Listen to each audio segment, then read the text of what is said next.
The Premier League is back. Have you guys missed it? And we are back with the predictions for week 1. Let's get into it.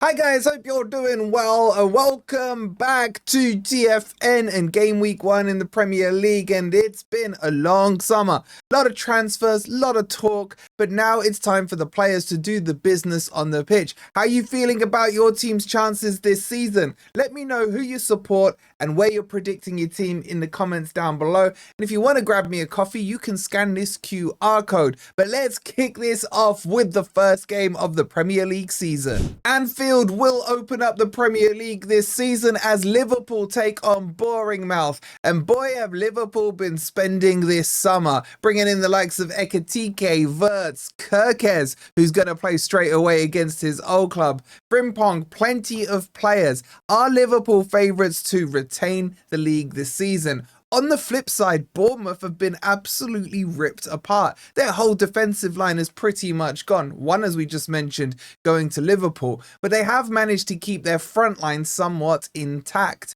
Can Bournemouth do anything this season? I'm hoping they go down.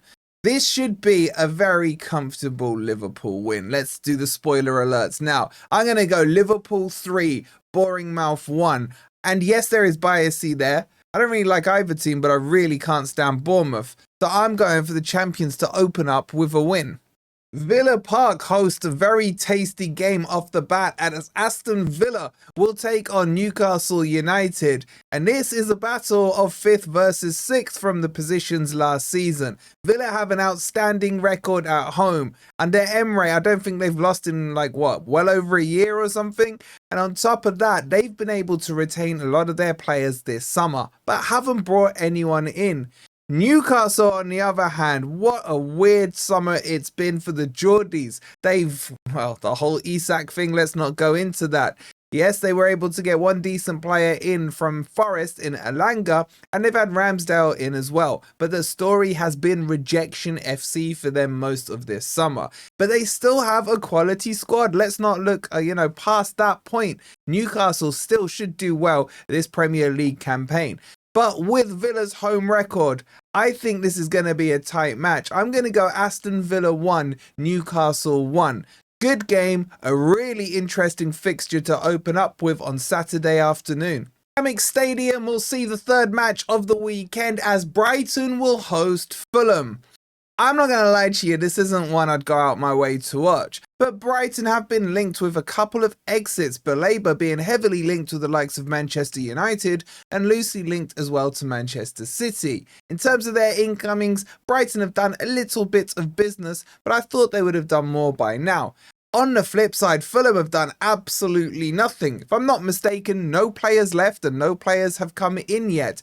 Marco Silva has pretty much the same squad he had last season. Now, is that a bad thing? You like to keep things refreshed, but you could also argue the case that the squad are well used to his tactics, how he wants to set up, and should be able to hit the ground running. I think this is a mid-table clash already if I'm looking ahead to where I think these teams finish in the league, but I'm going for a high-scoring match here. I'm going to go Brighton 2, Fulham 2. I don't know if it's going to be as entertaining as I think the scoreline is, though. Stadium of Light will see the return of Sunderland as they host West Ham United, and there's been a lot of talk about Sunderland already over the summer. They pulled out the checkbook and they've been buying players left, right and centre, with Granit Xhaka being one of the most interesting signings that they've done. A lot of people are thinking Sunderland can survive this season. I don't know. The gap is quite big between the Championship and the Premier League these days, but I think they're starting to position themselves to at least give themselves a chance. On the other hand, West Ham look a mess right now. I don't know what poor Harry Potter's got to do to get some decent signings in, because signing Callum Wilson on a pay-as-you-play contract is almost hilarious. I think, when you buy a striker, most fans are like, how many goals do you think our new striker will get this season? With the West Ham fans, it's going to be a case of how many games do you think Callum Wilson will be able to play? But with all that said, I just think West Ham may have too much for Sunderland. I'm going to go Sunderland 1, West Ham 2. But that Stadium of Light is very loud, and maybe the atmosphere in the crowd could cause an upset. The Tottenham Hotspur Stadium will see the first match in the Premier League for one Thomas the Frank Engine, who made the move there from Brentford in the summer. Spurs have done okay, but not enough in the transfer window. They brought Kudus in. They tried to illegally get Morgan Gibbs-White from Forest, but Levy got slapped down by the Greek father Marinakis. In terms of Burnley, they've quietly gone about their business, bringing the likes of Kyle Walker in, but they still have Scott Parker in charge. Burnley had a fantastic defence in the Championship. Can that go across to the Premier League? We will have to wait and see. But I think Spurs will have too much on this one, and I can see goals. I'm going to go Spurs 3, Burnley 1. But I would love Spurs to lose this after the shenanigans they pulled off over the summer. Molineux will host the sixth game of this weekend as Wolverhampton Wanderers take on Man City. And Wolves fans, talk to me. You guys look in a real mess this summer for me. No real good signings of note. And then you've lost the likes of Cunha to Manchester United. And Ait Nouri, you're about to face a Molineux again already. You couldn't write it, could you? I think Wolves are in serious trouble this season. Man City, on the other hand, as always, the 1-1-5, money doesn't matter to them. They're able to cheat their way around things, have done plenty of business early doors though, bringing in Ait Nouri. They already had Marmoush. They've also brought Reinders in, who looks really good as well, to name just a few of them. I hate to say it, but I can only see one winner here, and I'm going to go Wolves 0, Manchester City 2. I really do worry for Wolves this season. They pushed their luck last year. They were lucky the three teams below were so crap, but I think without Cunha, they could be in trouble. But Bridge will see the seventh game of the weekend as Chelsea take on Crystal Palace, because that's all they've been doing all summer. Yay, we won our first ever trophy in 100 million years, but we got kicked out of the Europa League, and it's all Marinakis' fault.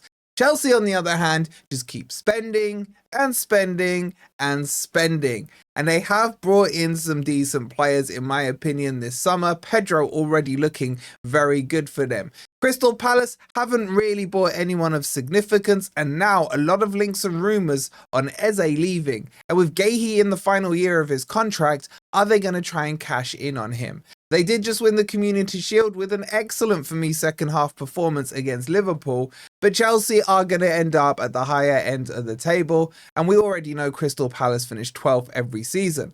So I'm going Chelsea 2, Crystal Palace 1. I do think it will be a tight game. Oliver Glasner will have them well organised, but Chelsea at home should come out on top. World famous City Ground will see the main event of the weekend as Nottingham Forest take on Brentford.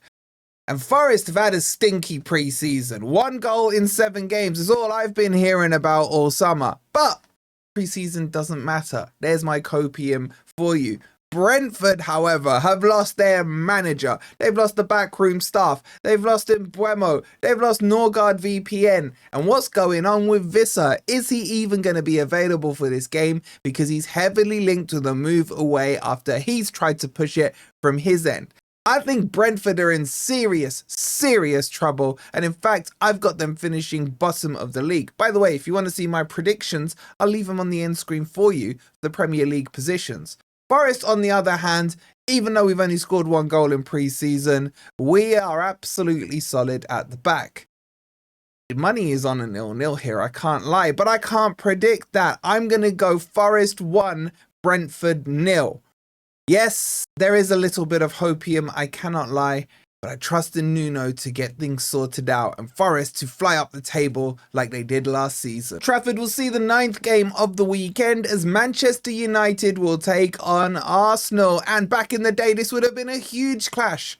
But Manchester United finished 15th last season and gave Spurs a trophy. Arsenal, on the other hand, are in about phase 647.8. But they finally have bought themselves a striker in Victor Gyökeres. But this is the striker that sounded like Arteta didn't want, because Arteta wanted Tesco. And the Manchester United fans laughed at the Arsenal fans when Tesco was going to join them, only for Tesco to end up at Manchester United. Now, don't get me wrong. They've signed Mbeumo and they've signed Cunha, and I rate both those players. So their front attack is looking a lot better than it did when they had Højlund up there last season. But Manchester United is Manchester United. These days, any player that goes there seems to mess up. And I'm still hoping that they have another rubbish season. I'm backing Arsenal on this one. I'm going Man U 1, Arsenal 2. I hope it's by more, but I'll be conservative as it is game week 1. Ellen Road will see the final game of the weekend as Leeds United are back in the Premier League taking on Everton. And I've got to say, I've been impressed with Everton's summer window. They've needed to bring in a bit of pace and a bit of creativity, and they've now signed Jack Grealish from Man City on loan. And if he stays sober enough for long enough, I think he will play really well at Everton. So I think Everton are going to have a very good season this year. On the other hand, Joe keeps telling me that Leeds are going to be fine, that they could push for the Europa Conference League spots. Who's staying sober long enough now? I think Leeds will still find themselves towards the bottom end of the table, but Joe has convinced me that they can stay up. I think, though, Everton will have too much for them. Moyes is too organised. I'm going Leeds 1, Everton 2. I just think Everton could surprise a few people this summer. And that's all your games for the opening weekend of this Premier League season. I can't wait for it to all kick off on Friday. And as I said, if you want to see my predictions on who I think's going to win the league and finish 2nd, 3rd, all the way down to 20th, I'll leave it for you on the end screen as well. If you enjoyed the video, don't forget to hit the like button. Make sure you subscribe. Good luck to your teams this weekend. Have a good day.